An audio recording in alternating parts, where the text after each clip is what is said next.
Denver7 News starts right now. If he had policed the area and allowed this demonstration to occur, it would have been over.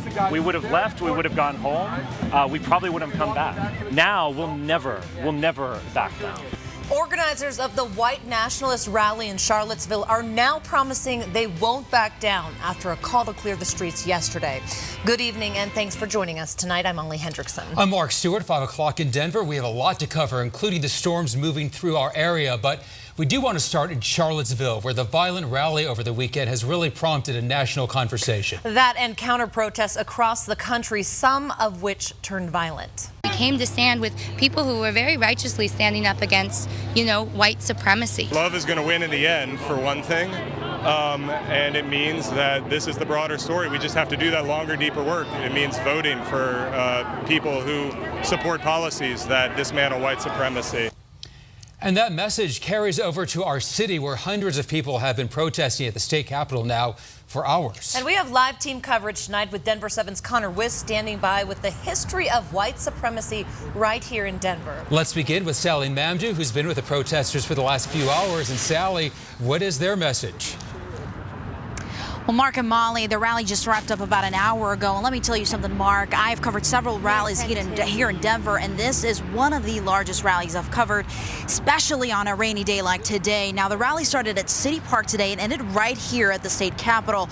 We saw several hundred people marching down the street today, starting at 2 in the afternoon, chanting several anti-hate messages. Now, this was a way to show solidarity with the people of Charlottesville and stand against white supremacy. Now, at some point during the march, it poured, but that certainly didn't stop the rally. It didn't bother you that it rained that much? It did not bother me at all. I look at my ancestors and what they've been through. I look at my son and what he's been through, tear gassed in D.C. and in Baltimore and Ferguson. Rain is nothing compared to freezing.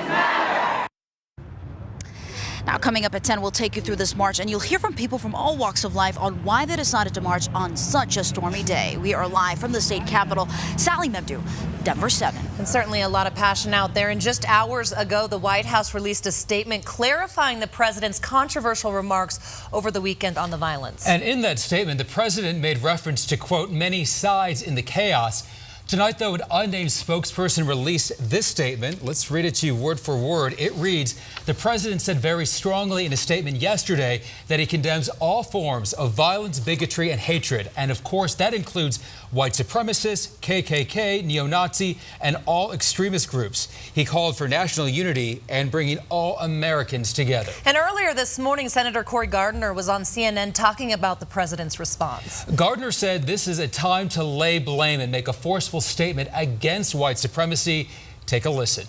Well, this is not a time for vagaries. This isn't a time for innuendo or to allow room to be read between the lines. This is a time to lay blame on bigotry, to lay blame on white supremacists, on white nationalism, and on hatred.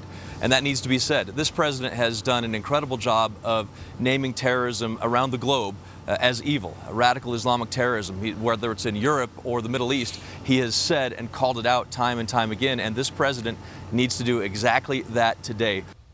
Senator Cory Gardner. Tonight, Denver7's Connor Wiss is following the local response. And Connor, you've spoken to experts about the past and presence of white supremacy here in our area.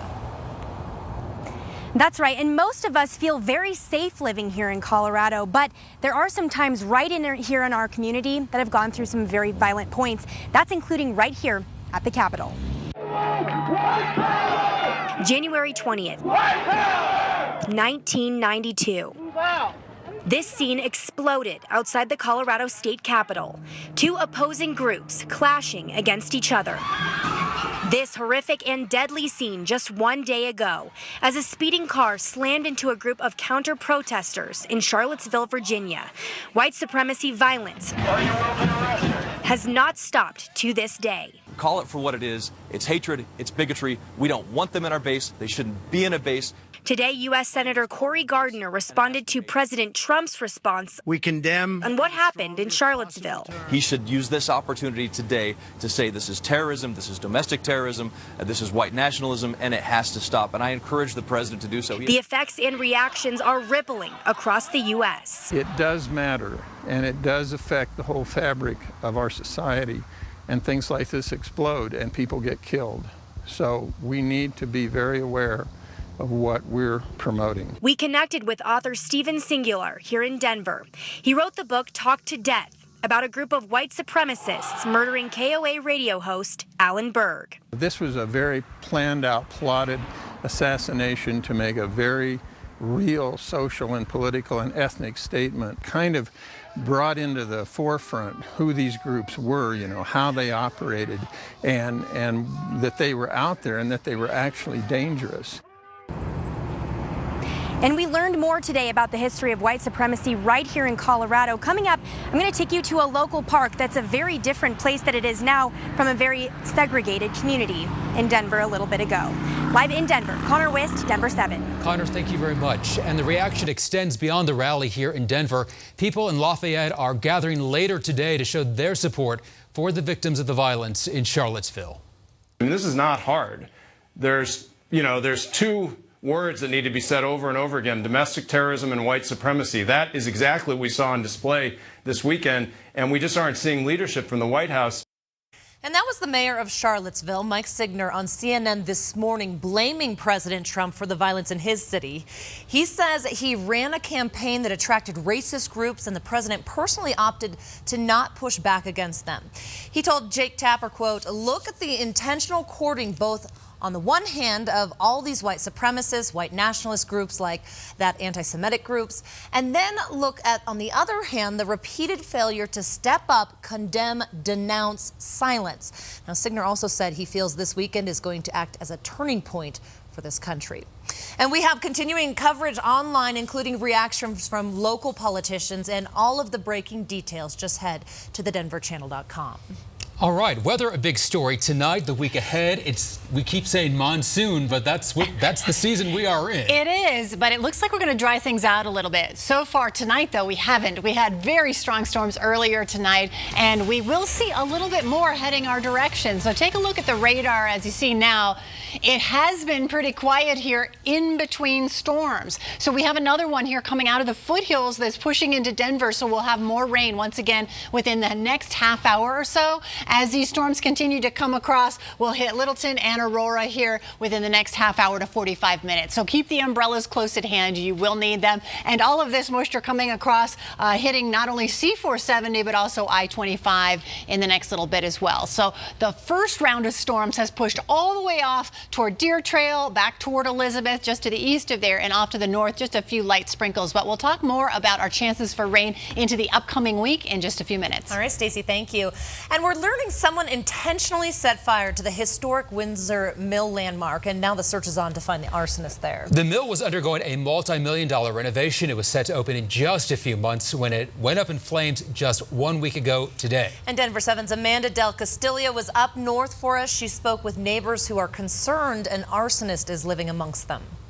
A once historic spectacle. That's one of the big landmarks of Windsor and part of what started this town. Now the site of a senseless crime. It's gone. James Martinez and his family have lived directly across the street from the 118-year-old flour mill for years now. Just first learned to drive, I was hauling hay, going in there and getting weights from the truck scale that was there. All that's left, burned debris and questions. Why?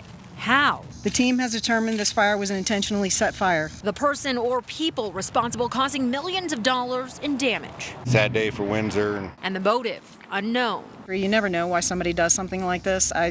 It's a horrid act. But the frustration apparent. Hope you don't get caught, because I feel sorry for you if you do. Martinez says this small town of nearly 25,000 people was anticipating all that was to come. I haven't heard anybody that was upset about it. Everybody's looking forward to it. The shops, the restaurants. Really disappoints you that someone in this town. The potential that went up in flames a week ago today. Someone purposely took it down. In Windsor, I'm Amanda Del Castillo, Denver 7. And if you have any pictures or video taken around the downtown Windsor area between midnight and 2 a.m. on Sunday, the fire service wants to see them. And we have that information for you on our website. Just click on this story. There is a $10,000 reward for information leading to an arrest. And there is a very good chance the jury could get the case involving Taylor Swift sometime tomorrow. Closing arguments are scheduled for Monday morning. Radio personality David Mueller is accused of groping Swift during a photo op you see here before a Denver concert.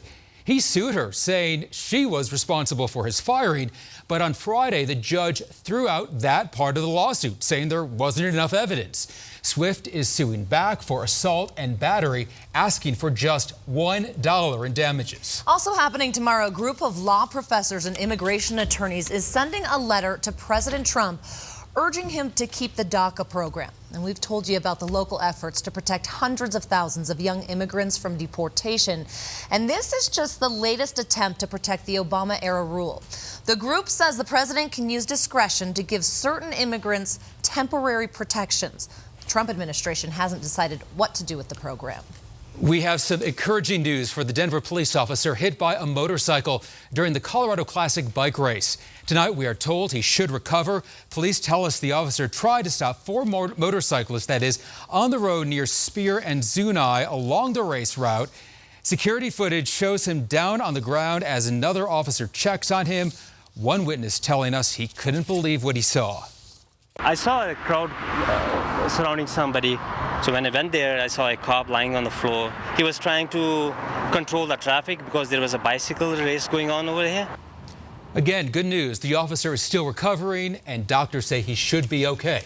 Denver fire crews are asking you to stay clear of the intersection of East 38th Avenue and York Street. Technicians are repairing a liquid nitrogen leak at the Coca-Cola plant, but the good news, it was small, so there's no immediate threat to the neighborhood. Police say there was a loud bang and visible vapors right after that explosion.